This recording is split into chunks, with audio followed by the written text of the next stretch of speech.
बिस्मिल्लाहिर्रहमानिर्रहीम। अस्सलाम वालेकुम नाजरीन, उर्दू पाकिस्तान के साथ मैं हूं मोहम्मद दानिशबीर और आप देख रहे हैं उर्दू पाकिस्तान। नाजरीन, आज हम मौजूद हैं सरसों के खेत में, जहां पर अल्लाह ताला की बहुत ही प्यारी कुदरत, इतने प्यारे सरसों के फूल, जिससे हम ये जो फूल हैं इसके साथ फलियां लगती हैं। फलियों से हम सरसों का जो होते बारीक बारीक दाने सरसों हासिल करते हैं, उससे हम सरसों का तेल या जानवरों को डालने के लिए खल भी निकालते हैं।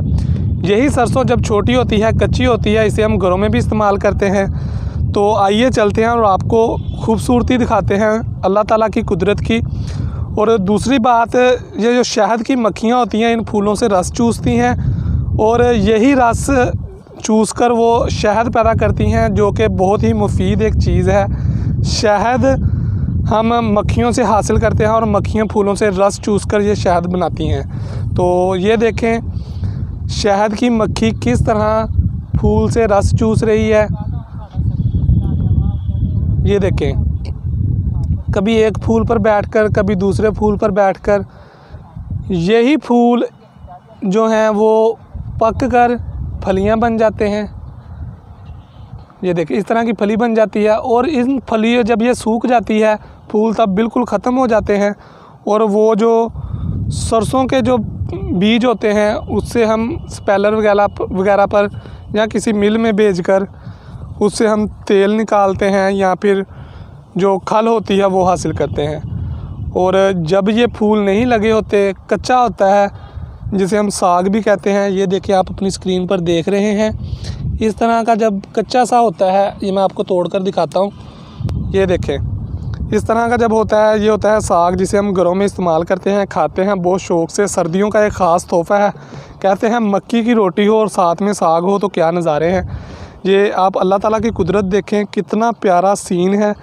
हर तरफ हरियाली हरियाली, येलो कलर के फूल आपको नज़र आ रहे होंगे। बहुत ही प्यारी अल्लाह ताला की कुदरत है। तो ये देखें इधर भी मक्खियाँ फूलों से रस चूस रही हैं और बाद में ये अपने छत्ते पर जाकर बैठ जाएंगी और शहद पैदा करेंगी, जो कि हम बहुत ही मुफीद है। ये देखें, ये भी एक अल्लाह ताला ने इंसान का रिज़्क़ जिस जगह लिखा होता है वहाँ इंसान को भेज देता है। चाहे वो इंसान है, जो भी जानदार है, वो अपने रिज़्क़ की तलाश में, इंसान ही है जो नाशुक्र है। लेकिन ये देखें ये भी छत्ते से उड़कर इधर आई है और फूलों से रस चूस रही है। अल्लाह ताला ने इसका रिज़्क़ इधर लिखा हुआ है और ये इधर से पेट भर कर जाएगी और यही रस चूस कर जब छत्ते में जाएगी तो इससे शहद पैदा करेगी। और ये भी देखें यहाँ काफ़ी सारी मक्खियाँ हैं जो कि रस चूस रही हैं। ये देखें अल्लाह ताला ने इंसान के लिए कैसी कैसी नेमतें पैदा की हैं, ये आप देख रहे हैं, इतनी खूबसूरती। और दूसरी बात जो मैं आपको बताता चलूँ कि ये चारे के लिए भी इस्तेमाल होती है। इसमें बरसन के अंदर ये लगी हुई है, बरसन, और ये जवी वगैरह है कोई, तो ये हम जानवरों को चारे के लिए भी इस्तेमाल करते हैं। इसी के साथ अपने मेज़बान मोहम्मद दानिश को इजाज़त दीजिए और देखते रहिए उर्दू पाकिस्तान। अल्लाह हाफिज़।